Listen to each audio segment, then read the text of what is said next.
Hello there everybody, and welcome to the next video of the course.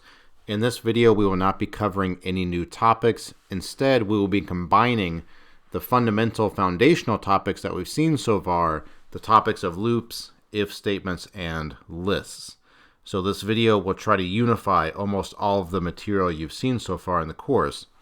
So in this video, what I'm going to do for you is write a single large, sophisticated program that brings together almost all of the material you've seen. And the reason I want to do this for you now that we have these tools under our belt, is to model for you how programming goes when you're writing something somewhat sophisticated and kind of large. So I want to model for you how programming goes with particular emphasis on this goal number 2 here, emphasizing the kind of pre-coding planning and the kind of pseudocode you would articulate before writing a sophisticated program. Okay, so the point of this video is just for me to write from scratch a large video for you and model the kind of discussion you should be having inside your own head or with your partner so that you can talk yourself into the right steps in a program. So the program we're going to write is a craps playing program, so a game that will play the popular casino dice game craps. So if you are a craps aficionado, if you're constantly playing this at the Isle of Capri Casino or whatever, don't at me here, okay? I'm aware that there are many versions of craps. The one I'm going to implement in this video is probably not the most popular, but whatever. I just grabbed a version of craps that I saw online that I could implement in this program. So anyway, here are the rules for the game that we are going to play here. The gameplay goes in phases. In phase 1, you just roll 2 dice. And before you roll, you bet either pass or don't pass. So you sort of make a choice up front as to how you think these dice are going to roll out on the first roll. If this first dice roll results in a 2, 3, 7, 11, or 12, the game immediately terminates, and you've either won or lost, or in one extremo case, you tie. Okay, so if you bet pass, then a 7 or 11 on this first roll is a win. If you bet pass and the first roll is a 2, 3, or 12, you have lost.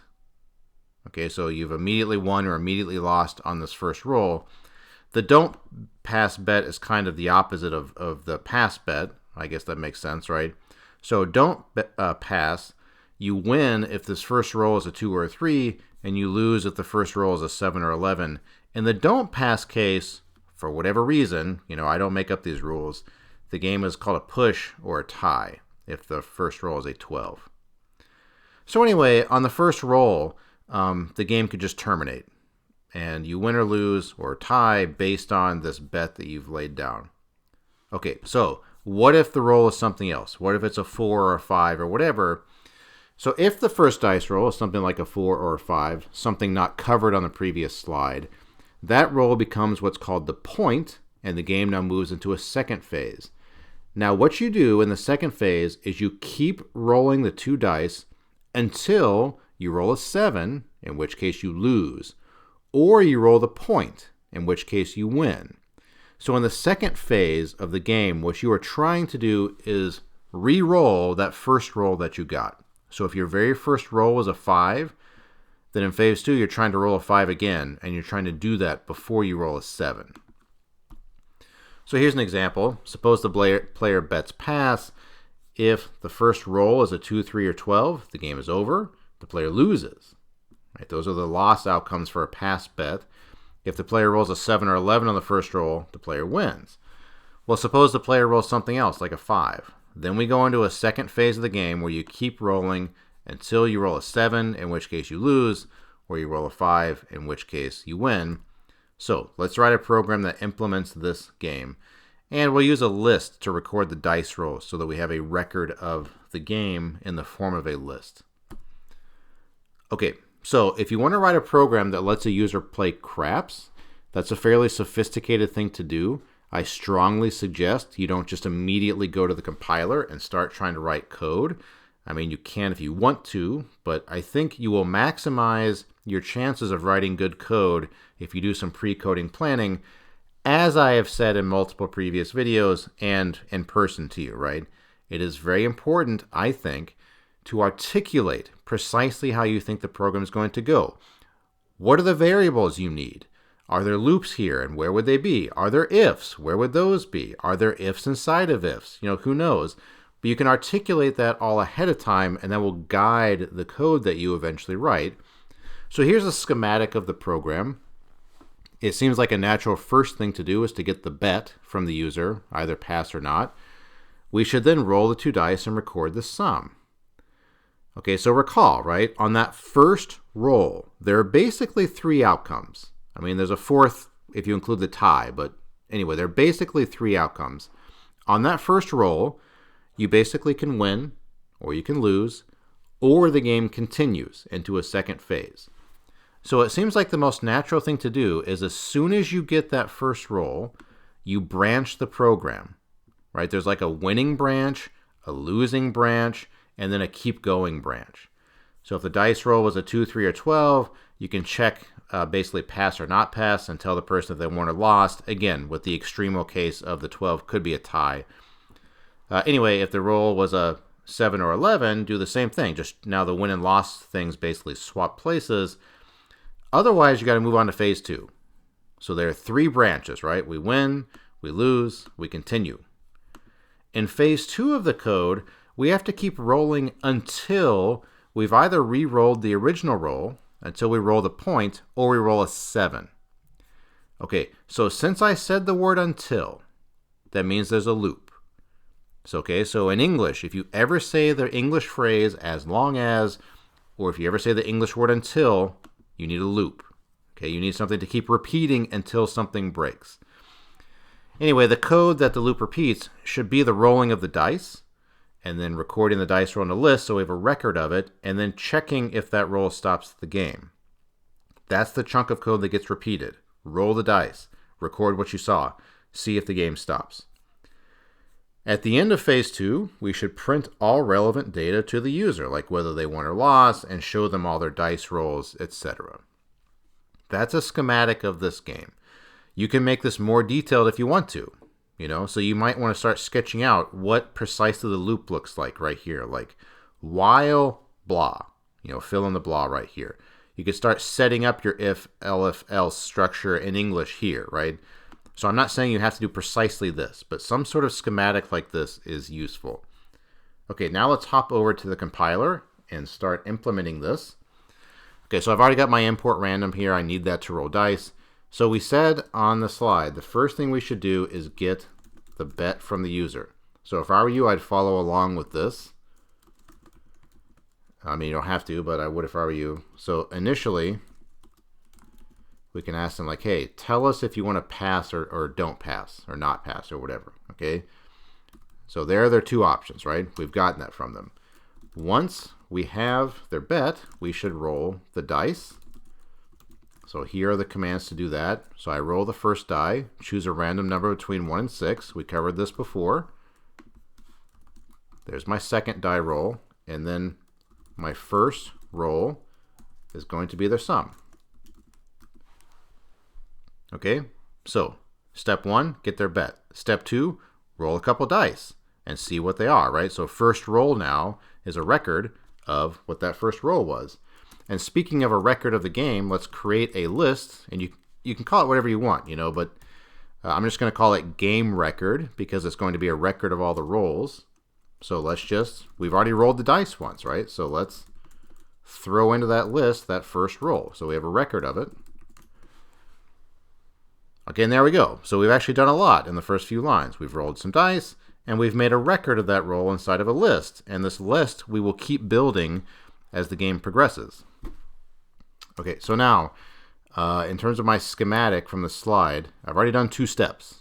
So I'm 2/5 of the way through here, I guess. That's pretty nice. So then we said, oh, well, based on what that first roll is, we have to branch the program. Either we've won immediately based on the first roll and our bet, we've lost immediately, or the game keeps going. Okay, so let's branch based on whether that first roll is a 2, or that first roll could have been a 3, or that first roll could have been a 12. Sorry, it's going off a little bit here. Okay, so 2, 3, or 12 is the first thing I want to think about based on that first roll. So you can go to the slides on Moodle, if you want to remind yourself the rules. But in my rules, if they bet a pass bet loses on a 2, 3, or 12. Okay, so if you bet pass and a 2, 3, or 12 comes up first, you've lost. Otherwise, if they didn't pass, so they bet a D, this is where the obnoxious extremo case come in, because if that first roll was a 12, then they tied or they pushed, whichever one you want to call it. Oops, sorry, I have this additional if here. I don't need that. Okay, so if they bet a pass, they lost. Otherwise, what if they bet don't pass? Well, then we got to branch again because you've either tied or you've won. So let me just put that in. You've tied if it was a 12. Otherwise, though, you win. Oops, sorry. Print. You win. Okay, and then once I have determined if they win or lose, I can just print the game record to them. I can just show them that first roll in this case, right? So the game record is not very long in this case, right? It's just going to show them whether a 2, 3, or 12 came up first. So here's my first branch, you know. If the first roll is a 2, 3, or 12, then they've either won or lost based on pass or not pass, and the game is over. So I would just check here if they've won or lost, and then after I've done that checking of win or loss, I will show them what was rolled. Okay, otherwise, well, what if they rolled a 7 or an 11? That's the other way you could terminate the game on the first roll. What happens now? Well, basically these things are reversed. Now basically a pass bet wins and a not pass bet loses. So it's just a mirror image. So I'm just going to grab all of this and paste it and just basically swap. If they bet pass, they won. And now if they bet don't pass, there's not this tie thing. It's just a win or loss. Again, the rules are a little strange, but what are you going to do? I just grab them from online. So anyway, if the first roll is a 7 or 11, they've either won or lost based on what they've bet, you know, and then I'll show them that first roll. So at the end of that branch, it will print to them what that first roll was. Okay, so now we've covered the two cases where the game just ends. So now, what's the third thing? Like, what's the other branch the program might not have to go down? The other branch is the game continuing into a phase 2. Okay, so now, what should happen in phase 2? If you refer back to the slides say this: that first roll becomes what's called in craps the point. So I'll just record that the point is the first roll. And then what do I need to do? I need to roll the dice again. And I got to keep rolling them until the game ends. And when does the game end? When I roll a 7 or I roll the point. So let me just roll the dice again. Let me just grab that code from up here, copy and paste around, you know. Okay, so I've rolled my 2 dice inside this branch. Everything has to be indented because it's inside this branch, this else branch. Okay, so now I'm just going to call the sum roll. I'm not going to call it first roll anymore because it's not the first roll. Again, you control variable names, so you can call these things whatever you want, but I think I've been pretty smart about what I've called things to make it readable. Anyway, so once I roll the dice, anytime I roll the dice, I want to make a record of that, so I'm going to append it to the list, this game record I'm building. Okay, so the first roll, that's already in game record. I've already appended it. Now I've rolled the dice again. I've thrown that roll in there also. So at this point in the code, there are now 2 dice rolls inside of what I'm calling game record. Okay, so now I got to get a loop running, right? Until the game is supposed to end, I got to just keep rolling dice. So what does it mean for the game to end? For the game to end, I have to roll a 7 or I have to roll a point. The point, right? I roll a 7 or I roll the point. That's when the game ends. So not that is what keeps the game going. As long as I'm not rolling a 7 and I'm also not rolling the point, I should keep going, you know, because I haven't terminated the game. So as long as this roll I'm looking at is not the point, and it's also not equal to 7, right? Those are the 2 things that could terminate the game. As long as neither of those is occurring, what I want to have happen Well, I just want to roll the dice. All this is under the loop. Right? This loop is going to do this. It's going to repeat this code for me over and over and over again. You know, roll the 2 dice, record the roll, put that roll inside my game record. Right? That's what it's going to do. And then it'll check to see if I've rolled a point or a 7. If I've rolled a point or a 7, it will stop. Okay, so once that loop is done running, what has killed the loop? What has stopped the loop? I must have rolled either a 7 or the point. Otherwise, I'd be stuck in that loop. So once that loop is done, I can just check if I rolled a 7. If I rolled a 7, remember that's how I lose in phase 2. If, however, I rolled the point, so I re-rolled my first roll, basically, right? And actually, I don't even need an if here, right? I either have a 7 or I have the point. You know, that's the only way you can escape that loop. Otherwise, you win. And the last thing I'll have happen here is I will print the record of the game so the user can see what happened. Okay, so this is actually a complete program here. There's a lot of code here, actually, right? And again, if you hadn't talked out ahead of time what you wanted from this, if you hadn't talked out like, oh, there's got to be some initial branching based on 2, 3, 12, 7, 11, and then just anything else, right? And then, oh, in this third branch here, that's where I need a loop because inside that branch is where I got to keep rolling the dice over and over again. If you haven't talked that out, it's very difficult to just like spew this code out, you know? Okay, so let me run this and just see what it's doing. I'm going to bet pass. Okay, so what is it showing me here? I bet pass. My first roll was an 8, right? This is the game record. I asked it to print the game record. My first roll was an 8. So what does that mean? That means I don't go down the first branch, don't go down the second branch, I'm in the third branch, right? Okay, so in the third branch, when I start rolling here, I lose if I roll a 7 before I roll the point. I win if I roll the point. So the 8 became the point, right? I'm trying to re-roll an 8. So what happened was I rolled a 7 immediately. So in the phase 2 of the game, I lost real quick. Okay, so let's run this again. I'm going to bet pass. Ooh, I immediately rolled a 2, so I lost immediately on my pass bet. Okay, let's see if we can get it to go longer. Yeah, okay, so here's something longer. I bet pass. I rolled a 9 initially. Okay, so then I went to phase 2. In phase 2, I started by rolling a 4. Well, that doesn't stop the game. To stop the game, I have to roll a 7 or I have to roll a 9. The 9 is the point now.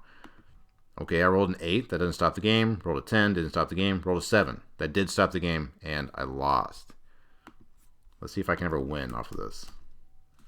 Oh, okay. Well, I won immediately that time, right? I bet pass. I rolled a 7, so I won. Let's see if I can win in phase 2. Ah, okay. So here's one where I won in phase 2.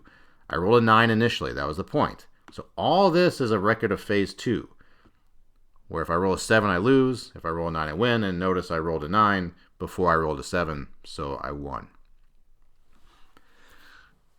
So, of course, if you're running this on your own, you're going to get different outputs here. But anyway, this code is working, which I guess I knew it would because right, I've written this program many times before. Anyway, so here, hopefully it was of use to you to watch this be built, and in particular, just hear, right, the kind of conversation you should be having with yourself or with a partner while you're building this, you know. The last thing I'll say here is that I just built this, and it just worked, you know. And so, on the one hand, I guess that almost proves my point that doing this kind of thing helps you build successful code. However, it is a little deceptive to watch me do this because, like I said, I've written this program before. I've written lots of programs before, you know. So in practice, even if you do this pre-coding planning, you're going to make mistakes when you build your program, okay? And that's fine, you know. But hopefully your pre-coding planning means that there aren't so many mistakes. Like maybe the mistakes aren't huge. So maybe they're more easily fixed. I should also say that even though I write lots of code, I'm not a computer science guy, okay, but I need a lot of code for my mathematical research. I write lots of code. I almost never get code right the first time, Okay, so again, it's a little deceptive that I got this right the first time, but in my actual research, the first time I build a program, it's never right. Okay, it takes me anywhere from 5 minutes to say a week to fix code sometimes, you know.